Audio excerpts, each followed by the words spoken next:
नमस्कार, जय हिंद साथियों। स्वागत है आप सभी का आपके अपने YouTube चैनल अमन स्टडी पॉइंट में। साथियों, उम्मीद करते हैं कि आप सभी स्वस्थ और अच्छे होंगे। तो साथियों, आज के वीडियो में हम लोग CTET previous year question paper से बाल विकास एवं शिक्षा शास्त्र के प्रश्नों को देखेंगे, जो कि आपके प्रीवियस ईयर क्वेश्चन पेपर में पूछे गए हैं। और ये प्रश्न साथियों दिसंबर 2018 के पेपर में यानी जूनियर स्तर के पेपर में पूछे गए हैं। तो चलिए शुरू करते हैं वीडियो को, और वीडियो में पूरे अंत तक बने रहिएगा। तो साथियों, पहला प्रश्न है आप सभी के स्क्रीन पर, और यहाँ पर निर्देश दिया गया है कि निम्नलिखित प्रश्नों के उत्तर देने के लिए सही या सबसे उपयुक्त विकल्प चुनिए। तो प्रश्न है साथियों, सृजनात्मकता को रिक्त स्थान की धारणा से संबंधित माना जाता है। यानी सृजनात्मकता को किसकी अवधारणा से संबंधित माना जाता है? तो साथियों, सृजनात्मकता को विविध सोच की अवधारणा से संबंधित माना जाता है। ऑप्शन नंबर थर्ड यहाँ पर सही जवाब होगा। और साथियों, एक बार हम आपको बता दें कि जो लोग अभी पहली बार सीटेट का परीक्षा देना चाहते हैं या पहली बार तैयारी कर रहे हैं, उनके मन में बहुत सारे सवाल उठ रहे होंगे कि प्रश्न किस प्रकार से कहाँ से पूछे जाते हैं। तो वो लोग सबसे पहले प्रीवियस ईयर के क्वेश्चन पेपर को देखेंगे, ताकि इससे पता चलेगा कि किस टॉपिक से कहाँ से किस प्रकार से परीक्षा में प्रश्न बन रहे हैं। तो प्रीवियस ईयर क्वेश्चन आपके लिए बहुत ही महत्वपूर्ण है, आपकी परीक्षा के लिए बहुत ही महत्वपूर्ण योगदान या बहुत ही महत्वपूर्ण रोल अदा करेगा। तो चलिए चलते हैं अगले प्रश्न की ओर। अगला प्रश्न है, किसी भाषा के स्वीकृत ध्वनि संयोजनों को इसके रिक्त स्थान नियमों के अंतर्गत बताया जाता है। यानी किसके नियमों के अंतर्गत बताया जाता है साथियों? तो ऑप्शन आप सभी के स्क्रीन पर है, और इस प्रश्न का सही जवाब आपका होगा ध्वनि संबंधी नियमों के अंतर्गत माना जाता है। यानी फोर्थ वाला ऑप्शन यहाँ पर साथियों इस प्रश्न का सही जवाब होगा। अगला प्रश्न है, जब सोचने की प्रक्रिया किसी भाषा द्वारा प्रभावित होती है तो ऐसी स्थिति को कहते हैं। तो जब सोचने की प्रक्रिया किसी भाषा द्वारा प्रभावित होती है तो ऐसी प्रक्रिया को हम भाषा निर्धारित कहते हैं साथियों। ऑप्शन नंबर फर्स्ट इस प्रश्न का सही जवाब होगा।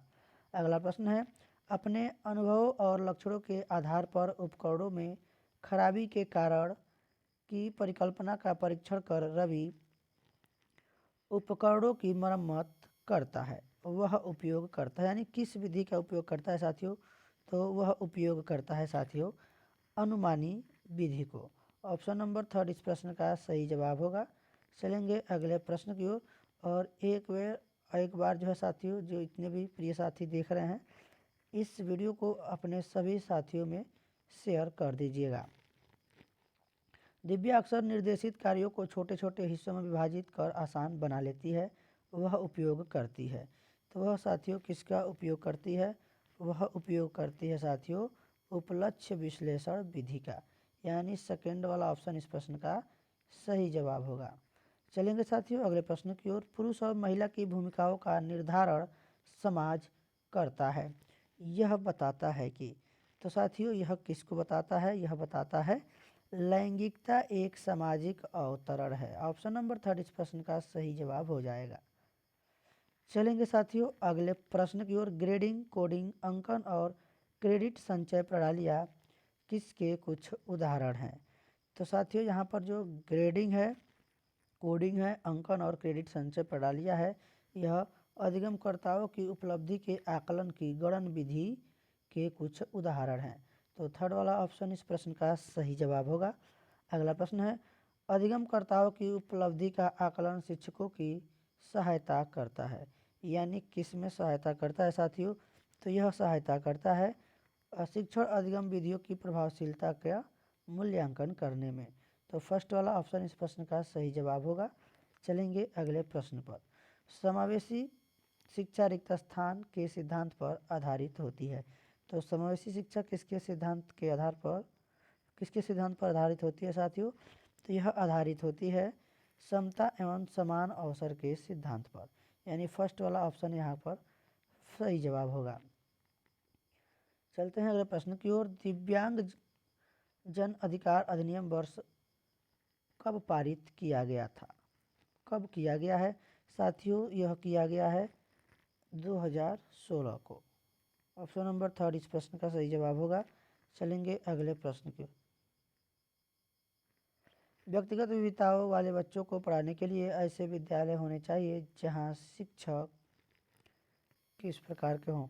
तो वहाँ पर साथियों शिक्षक हो उनमें जो है विविध अधिगम आवश्यकताओं के अनुसार विभिन्न शिक्षण अधिगम प्रविधियों का प्रयोग करने की में प्रशिक्षित हो। तो इस प्रश्न का फर्स्ट ऑप्शन सही जवाब होगा। चलेंगे अगले प्रश्न की ओर। निःशुल्क एवं अनिवार्य बाल शिक्षा अधिकार अधिनियम 2009 दिव्यांग बच्चों के निःशुल्क शिक्षा के अधिकारों को सुनिश्चित करता है, यानी कितने वर्ष के बच्चों को। तो यहाँ पर साथियों इस प्रश्न का सही जवाब हो जाएगा 6 से 14 वर्ष तक के बच्चों के लिए। सेकेंड ऑप्शन सही जवाब होगा। चलेंगे अगले प्रश्न की ओर। विविध अधिगमकर्ताओं के लिए सुगम्य स्वरूप में शिक्षण अधिगम सामग्री प्रदान करने का तात्पर्य किससे है। तो ऑप्शन है साथियों आप सभी के स्क्रीन पर, और इस प्रश्न का सही जवाब होगा ऑप्शन नंबर 3 अधिगम की सार्वभौमिक संरचना से है। अगला प्रश्न है स्वजागरूकता एवं संज्ञानात्मक क्षमताओं का नियंत्रण जैसे योजना बनाना, समीक्षा करना और संशोधन करना इत्यादि किस में अंतर्निहित है। तो साथियों ऑप्शन आप सभी के स्क्रीन पर है, और इस प्रश्न का सही जवाब होगा ऑप्शन नंबर फर्स्ट संज्ञान बोध में अंतर्निहित है। तो फर्स्ट के साथ आंसर लगाएंगे। चलेंगे अगले प्रश्न की ओर। जब बच्चे प्राप्त की गई सूचनाओं की व्याख्या करने के लिए अपने अनुभव के आधार पर सोचते हैं तो उसे क्या कहा जाता है। तो उसे साथियों कहा जाता है मूर्त सोच। थर्ड वाला ऑप्शन सही जवाब होगा।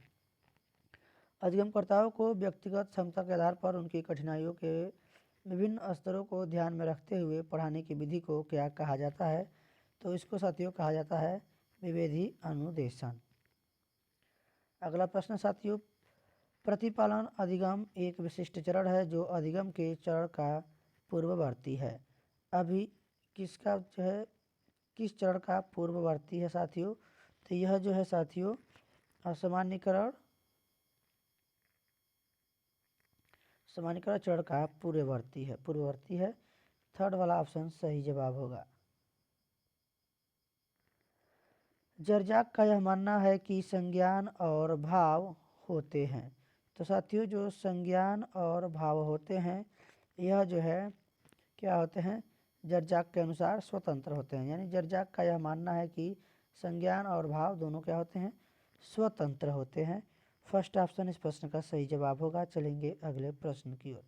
अगला प्रश्न है, पहले से सीखे हुए कार्यों में सुधार लाने के लिए शिक्षक बच्चों को प्रदर्शन देकर सिखा रहा है। वह शिक्षण की किस विधि का प्रयोग कर रहा है साथियों। तो वह शिक्षण की प्रतिरूपण विधि का प्रयोग कर रहा है। थर्ड वाला ऑप्शन इस प्रश्न का सही जवाब हो जाएगा। अगला प्रश्न है, मन और जेनिस के अनुसार निर्णय लेने वाले बच्चे समस्या का विश्लेषण करते हैं, विकल्पों की सूची बनाते हैं और इसके फायदे और नुकसान प्रत्येक पहलू पर विचार करते हैं, उनका व्यवहार प्रस्तुत करता है। तो यहाँ पर साथियों ऑप्शन आप सभी के स्क्रीन पर है, और इसका जो सही जवाब जाएगा वह हो जाएगा फर्स्ट के साथ। यह जो है सतर्क को प्रस्तुत करता है। ऑप्शन नंबर फर्स्ट इस प्रश्न का सही जवाब होगा। अगला प्रश्न है, एक समस्या सुधारक बच्चा रिक्त स्थान विचार के आधार पर कथनों की सच्चाई या संभावना का मूल्यांकन करता है। तो किस विचार के आधार पर करता है साथियों। तो यह करता है तार्किक विचार के आधार पर।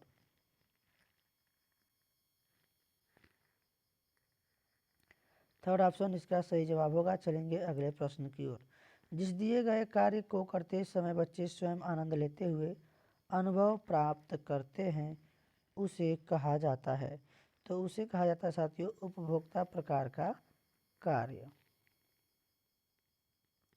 फर्स्ट ऑप्शन सही जवाब होगा। अगला प्रश्न है, बहुसंवेदी शिक्षण अधिगम की प्रविधि में अधिगम संवर्धन हेतु दृश्य श्रव्य स्पर्श और रिक्त स्थान संवेदनाओं का एक साथ प्रयोग किया जाता है। तो यहाँ पर साथियों इस प्रश्न का सही जवाब होगा ऑप्शन नंबर फोर्थ, यानी गति बोधक संवेदनाओं का एक साथ प्रयोग किया जाता है। अगला प्रश्न है, शरीर के केंद्रीय भाग से परिधियों या अंगांगों की ओर का विकास किसको दर्शाता है? तो यह साथियों दर्शाता है मध्य बाह्य विकास के सिद्धांतों को। ऑप्शन नंबर सेकेंड इस प्रश्न का सही जवाब हो जाएगा। अगला प्रश्न है, स्कूल बच्चों के समाजीकरण का एक ऐसी संस्था है जहां प्रमुख स्थान स्कूल की दिनचर्या का होता है, प्रमुख स्थान स्कूल की गतिविधियों का होता है, प्रमुख स्थान स्कूल के शिक्षकों का होता है, या फिर प्रमुख स्थान स्कूली बच्चों का होता है। तो यहाँ पर साथियों इसका सही जवाब होगा प्रमुख स्थान स्कूली बच्चों का होता है। फोर्थ के साथ आंसर लगाएंगे, चलेंगे अगले प्रश्न की ओर। जब आप एक शिक्षक समूह से जुड़ जाते हैं और अपने समूह के अन्य लोगों की ही तरह पोशाक धारण करने लगते हैं तो आप प्रदर्शन कर रहे होते हैं। तो साथियों आप जो है समूह की अनुरूपता का प्रदर्शन कर रहे होते हैं। थर्ड नंबर ऑप्शन इस प्रश्न का सही जवाब होगा। किसी वस्तु के स्थायित्व की अवधारणा पियाजे के विकास के किस चरण में प्राप्त हो जाती है? तो वस्तु स्थायित्व की अवधारणा की बात की गई है साथियों। पियाजे ने 4 अवस्थाएं दी हैं जिसमें पूर्व, संवेदी, मूर्त और अमूर्त या फिर अनौपचारिक। तो यहाँ पर साथियों इस प्रश्न का जो सही जवाब आपका हो जाएगा ऑप्शन नंबर यहाँ पर फोर्थ सही हो जाएगा, संवेदी गामक। अगला प्रश्न है, व्यक्तिगत शिक्षा कार्यक्रम की योजना रिक्त स्थान के संदर्भ में बनाई जाती है। तो जो व्यक्तिगत शिक्षा कार्यक्रम की योजना है साथियों यह बनाई जाती है बाल केंद्रित शिक्षा कार्यक्रम के संदर्भ में। ऑप्शन नंबर फर्स्ट इस प्रश्न का सही जवाब होगा। अगला प्रश्न है, रिक्त स्थान महीनों की आयु के बीच अधिकांश बच्चे शब्दों को मिलाकर छोटे छोटे वाक्यों में बोलना शुरू कर देते हैं, यानी कितने महीनों के आयु के बीच? तो यहाँ पर साथियों इसका सही जवाब होगा ऑप्शन नंबर फर्स्ट, यानी 18 से 24 वर्ष, लगभग 2 वर्ष। तो यहाँ पर फर्स्ट के साथ आंसर लगाएंगे, चलेंगे अगले प्रश्न की ओर। और आखिरी प्रश्न इस वीडियो का, बुद्धि या IQ की अवधारणा दी गई थी। तो यहाँ पर पूछा गया है बुद्धि या IQ की अवधारणा की बात पूछी गई है, सूत्र नहीं पूछा गया है। तो यह साथियों दिया गया था स्टर्न के द्वारा। ऑप्शन नंबर सेकेंड इस प्रश्न का सही जवाब होगा। बुद्धि का एक कारक सिद्धांत किसने दिया था साथियों? एक कारक सिद्धांत दिया था बीने ने।